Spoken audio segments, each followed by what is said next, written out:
That was magnificent. What a game of football. Manchester City have bashed up Manchester United, but I was trying to think, what have they done to the title race? They've put themselves in the driving seat. Is that fair? I think City were always going to be in this position. I think if Liverpool and Liverpool fans were thinking before this game, oh yeah, if City win this, then we're out of it. That's not the approach to take going into the last. I think it's now they've got 10 games left. 10 games left. So we're into the last 10. But they've got that one out of the way. That was a game. Surely from your perspective, you're a Liverpool fan, you're looking at the fixture list for Man City. Mm-hmm. You look at the Manchester United fixture and you think, that's one. That's a potential slip up. That's a potential banana skin where they could drop points. Obvious potential banana skin. But where have they dropped points elsewhere this season? Spurs twice, Crystal Palace once. Yeah. So I think it's Crystal Palace. So the point with that is, it's not about going pick out the obvious points where they might slip up. I get it. United could have drawn today or whatever.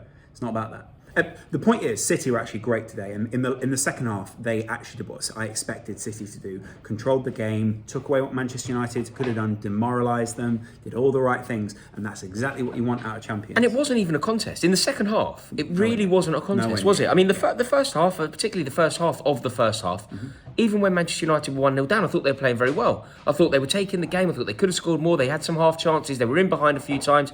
Jadon Sancho scores a blinder. That was the moment where you sort of go, oh, okay, so United can go forward. There is some quality here. You put Jadon out on the left, not on the right, where he would play around Ronaldo sometimes. So there were changes. But the fact is, I think when the attacking players go forward and then they go, right, well, we've done our job. And then Harry Maguire makes, two big mistakes, which then lead to a 2-1 scoreline? Yeah, I mean, his performance was shoddy at best.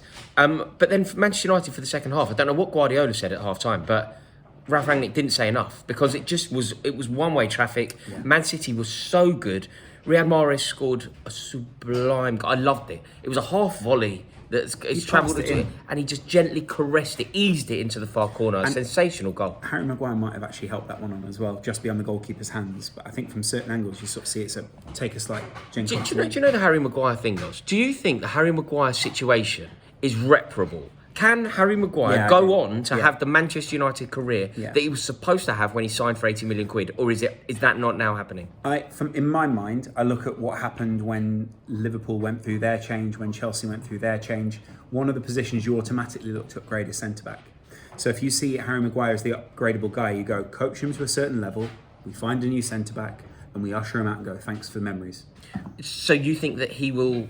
You don't think he'll reach the heights that he was supposed to? I think it's reparable. What I mean by that is it's reparable in the sense of they can get his reputation to a decent level where they go, all right, you're serviceable as a centre-back. I can't see this guy leading Manchester United to any titles or anything like that. Should they strip the captaincy, or is that too harsh?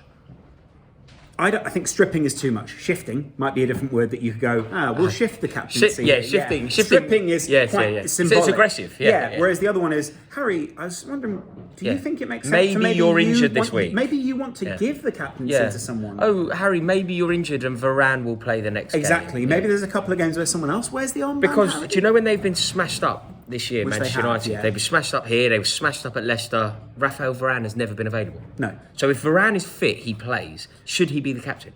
No. He's only come into recently. It looks too much like a gimme.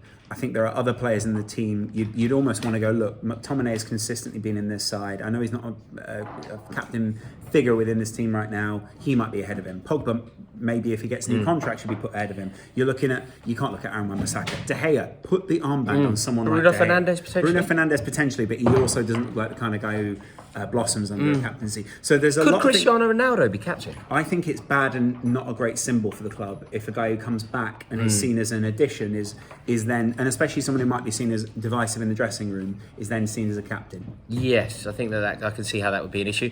In terms of City today, De Bruyne looking brilliant. Yeah, but it wasn't flawless. I think that's my point again, is I get it, but I'll be honest, United gave up 92% possession at one point. Gary Neville said it in the commentary. This team have given up.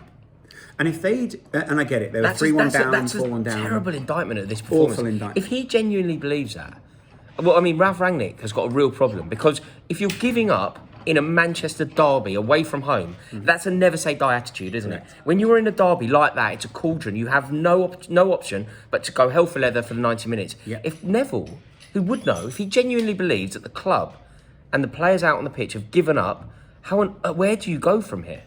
I think you go to a point where this is our low, or this feels like our low, and we can only go up from here. We knew, lads, that this was not going to be a great season at this point. We knew this was about salvaging something. We knew that tactically we went out there and we showed something in the first 40 minutes, whatever it is, which we can go from. Sancho, great for you, really good performance. Bruno, I think there were times where you got on the ball, you could have distributed that better there. Look for your positives. You've got to. And ultimately, you look at Harry Maguire and go, hey, mate, you know the best thing about the mistakes you made? They're blaringly obvious to everyone else out there. It's blaring out the screen at them, and they're going, oh, right, okay. Yeah, well, that's obvious. So we can coach you around that, mate. Yeah. And if we have some coaches who can work that out, we'll be all right. Is there a world where Manchester United can still finish in the top 4? Yeah, of course. Do you think they will? I don't think they will, but you said, is there a world? I didn't say they will. Oh, sorry, but you seemed, the intonation in your answer suggested that you were fairly confident. My intonation often misleads people. No, in that case. No. Well, there might be one of these late pushes. Maybe Ronaldo will have some great performances. Maybe there's something in there where you go, oh, what did you do there, little man? But, if you look at that front line, today I think I saw Elanga was one of their best hopes of scoring a goal alongside Jadon Sancho. Rashford came on and ran into more corners, if we're being completely honest. His form has been atrocious, I feel bad for him because I don't feel like there's a game plan which plays to his strengths. We know the strengths he has. Why aren't they playing to them when he's on the pitch? Yeah, that's very true. So the league now, I believe that the league title is going to be decided in that fixture. The fixture. Yeah. The fixture of the season. Liverpool away at City. Yeah, because Liverpool now have a game in hand on City. I think that game in hand plays out in a way where it looks a bit like Arsenal. So we'll be level on games by the time that they next play again. So we're looking at pulling as close as we can. It's about remaining as close as possible within that time. And you've shown that you have the appetite for the fight. You've shown that you can go again and again and again. Yeah. How confident? Who do you think is going to win the league? I think Liverpool are going to win the league. Really? Yeah. Yeah, I think there's something about Liverpool at the moment. I think the fact that you won the trophy last week, I think that will have whet the appetite. The League Cup is huge, I think, but I also think, what is huge? It's the persistence. It's all these things that I think embody this Liverpool side. It's persistence. It's the lack of caring about what other people seem to perceive about this side right now. There's a lot to do with the fact that you've got a Jordan Henderson in that team now. Yeah. Thiago was out yesterday. Did they intimidate you at all? From what you saw today, do you think City... Are you scared of this City team, the way they were stroking it about today? I think Liverpool will try to play that differently, so it's not so much that. What scares me is the mentality of them. Yeah. It's the fact that they didn't seem intimidated. It felt inevitable that they would score again when United scored. So Jadon Sancho scored. A few minutes later, they went down the other end and went, yeah? De Bruyne, do it again. And then Mahrez and De Bruyne are the two perfect guys for that, right? They're the most, and I mean this in the best way, sort of disarming players on the pitch about the other team. Because you look at where De Bruyne got into the box and you think, well, that is a very obvious thing he's done there. He stood literally just on the edge of the 6-yard box and scored 2 goals. Yeah. And then Mahrez, the other end, what's disarming about that is just the sheer quality of that first strike. And then the second one, it was much more like, right, these guys are knackered, get out there and get just ping it through off De Gea's face. Genuinely, and that's even worse. Such a moment. And so there was also so many different goals. So it shows Pep had his observations in the first half where we won't focus on this. And in the second half, they've got the difference between what Manchester United and City embody right now. Right. Game managers. Yes. The game managers on that pitch go, we'll try this time. United go, I don't They didn't have any answers. I know, it's shambolic.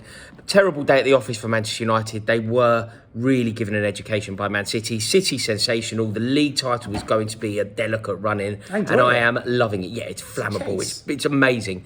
But for Manchester United, real problems. I don't really know where they go, and I think Ralph Rangnick got it massively wrong today. But they live to fight another day. The top 4 is still within their grasp. We shall see. Thank you for watching this video. I hope you've enjoyed it. If you have, please click subscribe. I've lost all my subscribers, so please, lost a lot. Hit subscribe though, Hit because it is subscribe worth it. and give the video a like. Genuinely. We will see you all very soon. Ta-da.